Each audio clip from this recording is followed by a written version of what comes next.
Alone in the Dark was one of the early pioneers of the survival horror genre.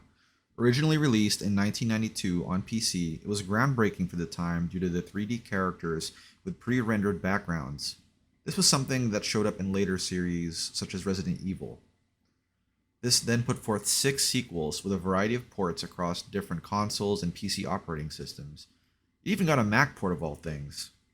All that brings us to 2024, after the resurgence of survival horror games with the Resident Evil remakes, the Dead Space remake, the upcoming Silent Hill 2 remake, and a variety of indie horror that have come out over the past few years. Embracer Group then acquired Alone in the Dark IP and released their own take on survival horror. Launching in March of 2024 on PC, PlayStation 5, and Xbox. For this review, I'll be focusing on the Xbox Series X version of the game. Some patches have already come out, so the version I'm reviewing is on version 0.1.0.13. The game released for $70. Is it worth it? Is it a good game? Let's talk about that here.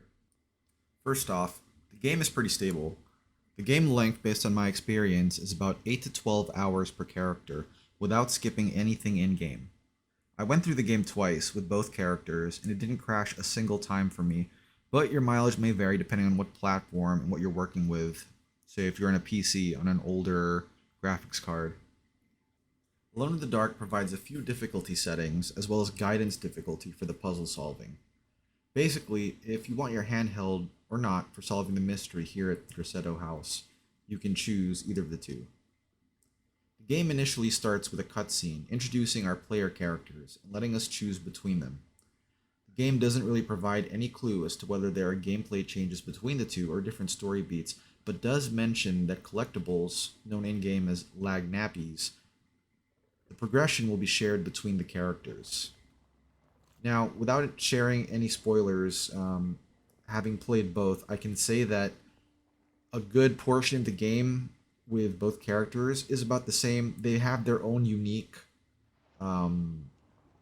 levels, if you will, but for the most part, the gameplay experience is pretty much the same. As one of the last games to be released on Unreal Engine 4, Alone in the Dark looks pretty good. The house, where majority of the game takes place, looks spooky, bringing to mind a variety of potential scare moments.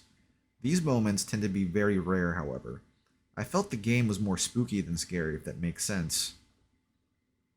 Some television actors lent their likeness to the characters in the game, such as David Harbour from Stranger Things and Jodie Comer from Killing Eve.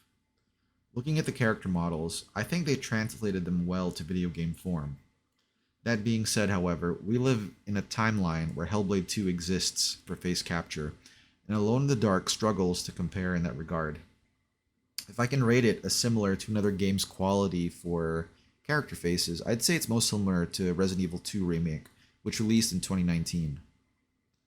For any video game photographers, there is an in-game photo mode that can be accessed from the pause menu. I'm not normally one to use features like this, but I can appreciate having it in-game.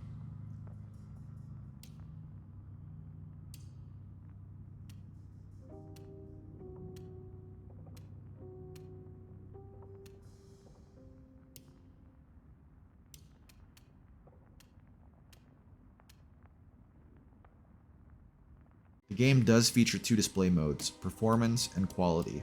Performance targets 60 FPS, while Quality is more focused on visuals and resolution. For more detailed information regarding this, because I won't be diving too deep into it, I recommend the Digital Foundry video on Alone in the Dark 2024.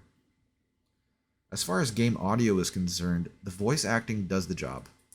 Given the game takes place in the early part of the 19th century, accents were going to play a role, and I was worried that some cringe accents might show up that would detract from the gameplay experience.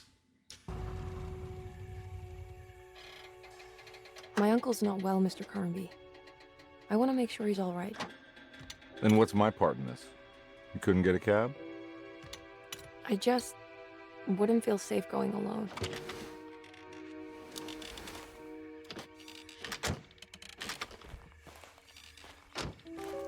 Did you bring a gun? Yeah. You think it'll actually come to that? No. But you might need to wave it around depending on how agreeable the staff will be. But the game doesn't really disappoint in that regard. It really does feel, when you're in-game, like we're back in that time period when playing. I want to give a special shout out to the mysterious Ruth Talon, voiced by Kelly Ohanian. She's my favorite side character in the game.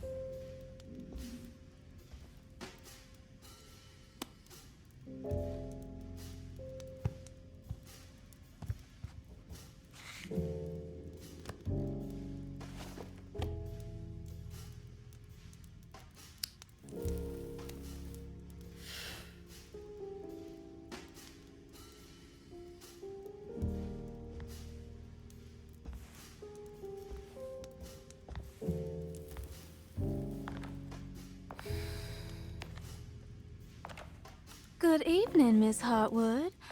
That is your name, isn't it? I would be terribly embarrassed if it wasn't. You're right. Emily Hartwood, Jeremy's niece. Nice to meet you. Ruth Talon.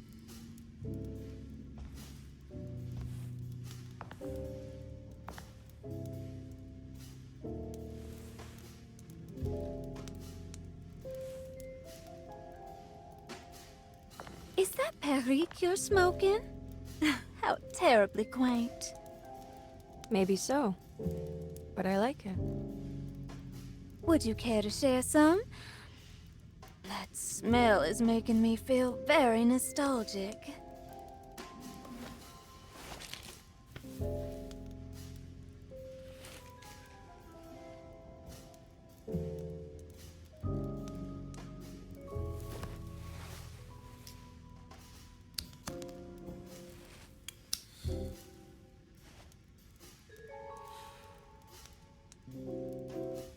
Is it all that you hope for? I enjoy your light mockery, Miss Hartwood. I can tell we would make great friends. How flattering. Too bad you're locked up in this place. Your insincerity is really refreshing. I wish you were mad as I am. Then you could stay. Give it a few years and I might just be. Lunacy is one of my family's few privileges. Oh, good. I'll be looking forward to it.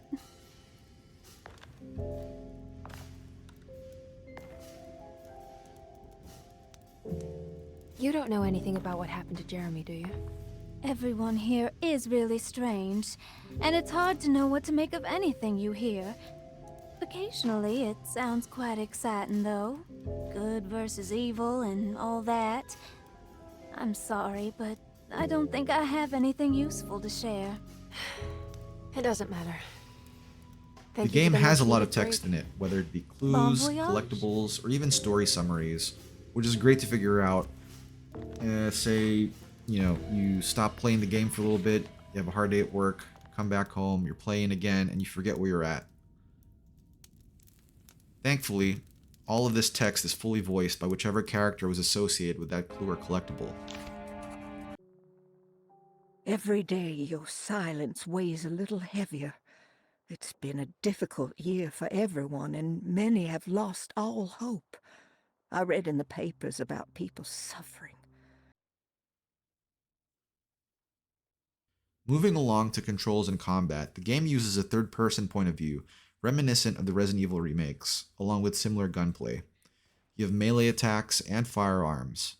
The melee in the game isn't too strong. Instead, it seems to be used more so for knocking enemies back. The game features weapon degradation for melee weapons, though. They can and do break often. Enemies can be killed with melee, but that just serves to break your melee weapon down even faster.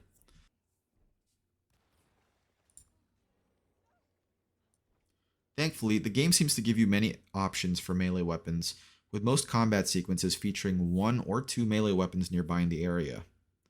The guns, especially the pistol and machine gun, are pretty floaty and can cause players to miss shots if fired quickly without aiming. Enemy AI feels kind of wonky, with the enemies appearing to you in groups, but not using their numbers against you efficiently. It almost seems like they attack you one by one, so after figuring that out for myself, I never really got tensed up by being attacked by a group of monsters. That being said, it seems like most combat in the game can be avoided. I was playing on the easier difficulties, so I kind of killed everything I came across, but you can just run past everyone if you're trying to do a speedrun. The game had a whole bunch of puzzles that needed to be solved to progress through the different areas. They were simple enough, and I'm glad they weren't too difficult myself, because that would detract from my experience. But if you're a gamer who loves hard puzzles, you might be disappointed by what shows up here. To sum it all up, I think Alone in the Dark is a good game. It's not perfect, but it satisfies gamers like me who love the Resident Evil remakes, as long as you remember it's not Resident Evil at the end of the day.